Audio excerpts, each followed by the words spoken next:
Hi there, welcome to SecondsOut FLEXpectations. I'm Danny Flexen. I'm here every Thursday, 4:30 p.m. to look ahead to the boxing action of the weekend.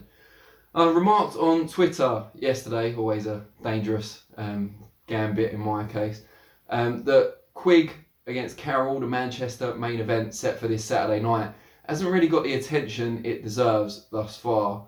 We're not talking about a world title fight, of course, but we are talking about a former world title challenger going up against a former world champion, albeit down at super bantamweight.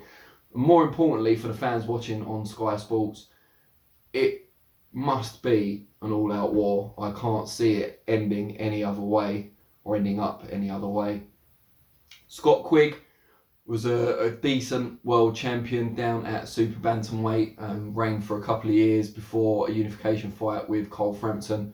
Went the way of his rival, although given what Frampton's gone on to achieve, it's certainly a creditable performance from Quigg. He just started his charge a bit too late in that fight. By design, I think the idea, as it was against Joandris Salinas when he drew previously, was to soak up some of the early pressure and then pour it on in the second half of the fight. And that may well have worked if he'd have started it a bit earlier against Frampton, but it was too little, too late. And maybe he'd have lost anyway. Frampton's an excellent fighter, of course. But yeah, that was kind of where things started to turn for Quigg. He left Joe Gallagher, went out to the US to train with Freddie Roach. Looked pretty good up at featherweight, having gone up to 126 pounds.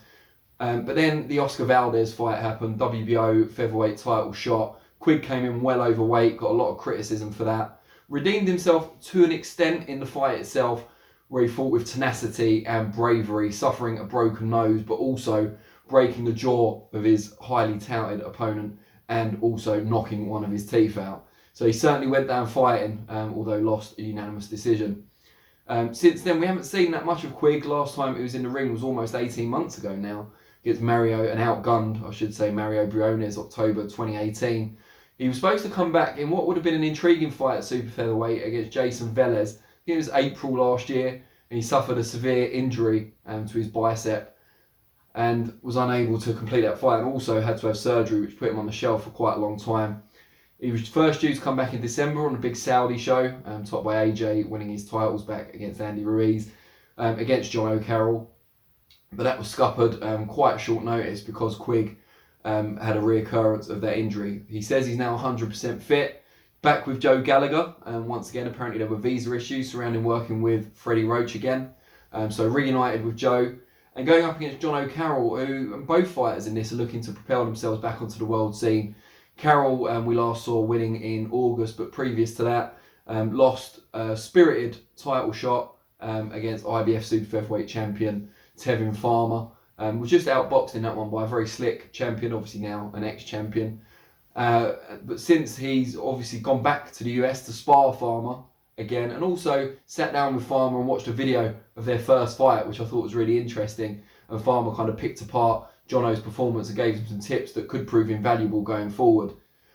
Quigg against Carroll is just a really interesting fight. You know, Quigg is the better, more versatile operator, you would think. He can box and he can brawl.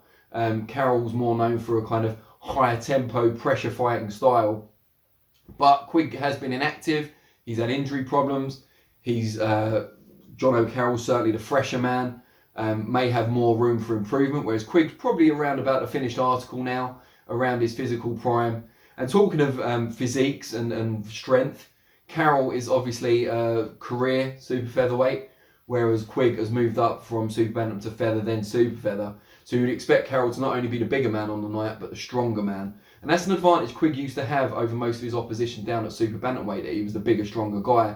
He's had to give that up, and it's whether he's got enough skills and versatility to compensate for the advantage that he's now conceded by moving up in weight. I can see it starting pretty much hard out the gate. I don't think Carroll fights any other way, despite his pre-fight talk of playing with Quigg and perhaps boxing on the back foot.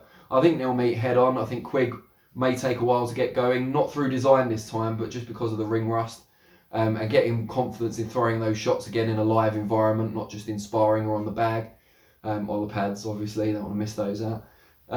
So it's an intriguing fight. I expect an all-action fight. If someone's going to get a stoppage, I would imagine it'll be Quigg towards the second half of the fight. But if I had to pick, I'd favour it going the distance. And I'd probably just about go for Quigg and his extra versatility to pull it out in a relatively close fight. Also on the show, we shouldn't forget the WBO number 1 and number 2 at super middleweight clash, with the winner hoping to get a shot at that body's champion, Billy Joe Saunders. One is, of course, the British guy, Zach Parker, unbeaten from Woodville in Derbyshire. We haven't seen much of him. He hasn't been that active. Only one fight since winning the vacant British title against Daryl Williams in a very contentious decision. Split decision that went his way. A lot of people thought Williams had done enough. And I think he's been disheartened with the sport since Williams, and we haven't really seen him since. But getting back to Parker, he's always looked talented, 6 foot, technically skilled, and with a real dig on him, scored a really good knockout over Luke Blackledge, I remember, a few years ago. Really good fighter. Murdoch we know less about, coming over from Queensland in Australia. He's only lost once early on in his career. He's beaten kind of fringe contenders, faded veterans. He's got his WBO ranking largely because of a fringe belt that he holds. Very athletic guy, good work rate, probably not as technically skilled as Parker, and you would expect that to make the difference. But Parker has been inactive. He hasn't fought since last May.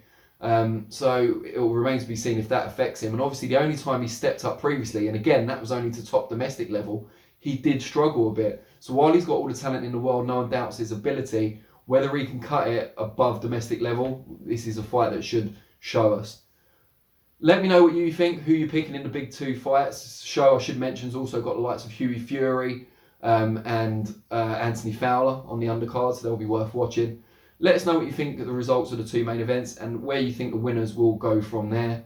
I'll respond to some of the comments, and I'll be back to review the action on Monday. Reflections, always get it wrong.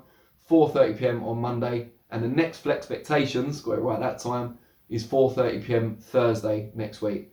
Really appreciate your time as always, and I'll see you all soon. Cheers.